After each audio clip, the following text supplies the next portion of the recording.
नमस्कार दोस्तों।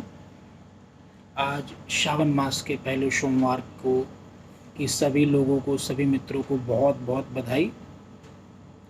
आज से दोस्तों हम एक नई सीरीज शुरू कर रहे हैं हमारे चैनल सरल जीवन पर, जीवन प्रश्नोत्तरी। तो इसी क्रम में अब तक जो हमको 4 प्रश्न मिले हैं, हमारे आसाम के मित्र ने ये 4 बड़े ही अच्छे प्रश्न पूछे हैं, इनको हम एक एक करके आने वाले सीरीज के एपिसोड्स में समझेंगे।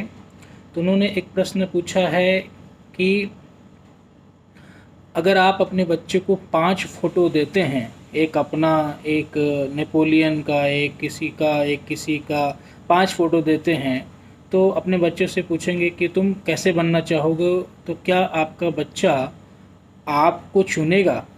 बड़ा अच्छा क्वेश्चन पूछा उन्होंने। दूसरा प्रश्न उन्होंने पूछा है, क्या भगवान बायस है? तीसरा प्रश्न एक गुजरात के मित्र ने पूछा है, क्या अपने अंदर के गुणों को पुस्तकों से पढ़कर बदला जा सकता है? क्या जीवन को महान बनाया जा सकता है पुस्तकों की हेल्प से? और चौथा प्रश्न जो है उन्होंने पूछा है कि क्या जो हिंदू है, हिंदू मैथोलॉजी जिसको अंग्रेजी में कहते हैं, वह क्या सत्य है, यह एक मैथोलॉजी है?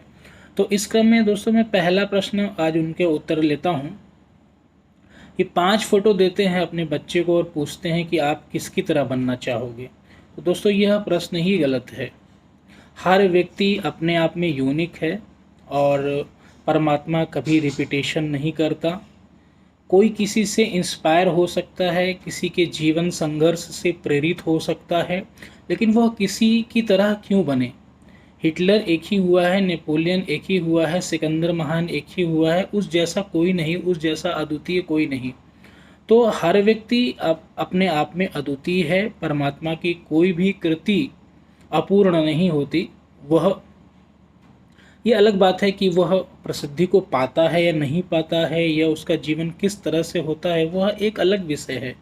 लेकिन हर व्यक्ति अपने आप में पूर्ण है, हर व्यक्ति अपने आप में परिपूर्ण है, उसमें कहीं से भी कोई त्रुटि नहीं है। ईश्वर की कृति में कभी कोई त्रुटि हो ही नहीं सकता। अगर हम इस पर त्रुटि करेंगे, समझेंगे, तो यह गलत हो जाएगा। तो किसी की तरह नहीं बनना है, जो जैसा है वह उसको वैसा ही बेहतर है, और उसमें क्या और अच्छा हम उसमें कर सकते हैं, इसके बारे में ठीक है सोच सकते हैं, लेकिन किसी की तरह बनने की कोई आवश्यकता नहीं। तो यह मैं अपने अनुभव से कह सकता हूँ कि किसी को किसी की तरह बनने की ज़रूरत नहीं, क्योंकि वह जैसा है, ईश्वर ने उसको एक व्यक्तिगत टास्क दिया है। वह उसके सृष्टि क्रम में वो जब तक उपयोग होगा वह उस तरह से उपयोग करेगा, उस तरह से उसका यूज़ करेगा। यह एक व्यवस्था है दोस्तों, यह एक बिल्कुल व्यवस्था है, और इस व्यवस्था में हम एक अंग हैं।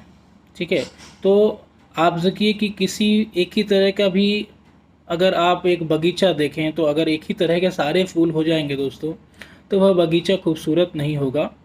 तो इसी तरह से सभी की उपयोगिता है, कांटों की भी उपयोगिता है, गुलाब की भी उपयोगिता है, कमल की भी उपयोगिता है। तो हर व्यक्ति उपयोगी है।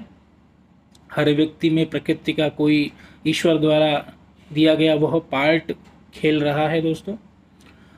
दूसरा प्रश्न उन्होंने पूछा है कि क्या भगवान बायस है? दोस्तों बिल्कुल भगवान बायस नहीं है, भगवान बिल्कुल बायस नहीं है। लेकिन इसको समझने के लिए हमारा को 2 अस्त्र चाहिए होंगे, श्रद्धा और विश्वास। दोस्तों अगर आपने गोस्वामी कृत तुलसीदास जी की रामायण रामचरितमानस पढ़ा होगा, तो पहला पेज आपने देखा होगा, उसमें लिखा है कि भवानी शंकर श्रद्धा विश्वास रूपिणम।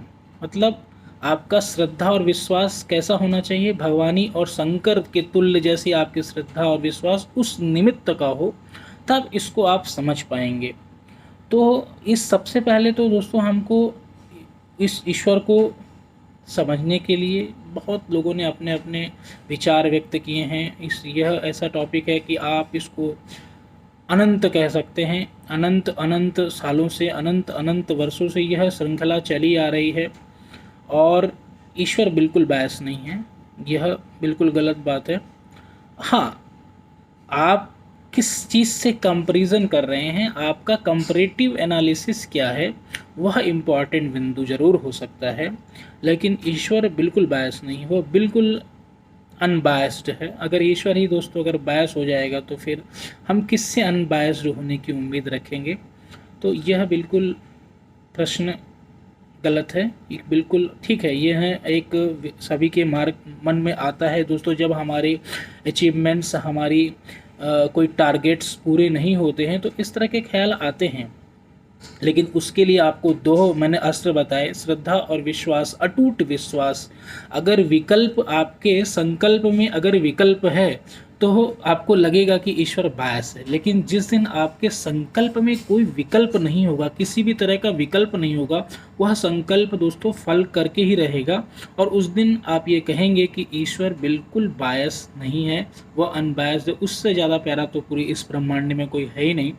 तो इन दो प्रश्नों के उत्तर हमने लिए और आने वाले समय में दो और प्रश्नों के उत्तर हम नेक्स्ट वीडियो में लेंगे। सो दोस्तों, आपको यह मेरा वीडियो पसंद आया हो तो इसको लाइक करें, मेरे चैनल को सब्सक्राइब करें। इस तरह के जीवन प्रश्नोत्तरी संबंध में जितने पूछे गए आने वाले प्रश्न हैं उनको हम उत्तर देंगे। और आप मुझे अपने प्रश्नों के लिए मुझे व्हाट्सअप कर सकते हैं, मेल कर सकते हैं, कमेंट बॉक्स में लिख सकते हैं। और मेल मेरा आईडी आपको पता ही है, व्हाट्सअप के लिए भी नंबर भी पता है, और कमेंट बॉक्स में लिखेंगे तो इसमें आपको इसके भी मैं प्रश्न लेता रहता हूं। तो आने वाले समय में हम और प्रश्न भी इस जीवन प्रश्नोत्तरी श्रृंखला में हम लेंगे। बहुत बहुत धन्यवाद। आपको बहुत बहुत मंगल हो। भगवान शिव आपके जीवन के समस्त कष्टों को हरे।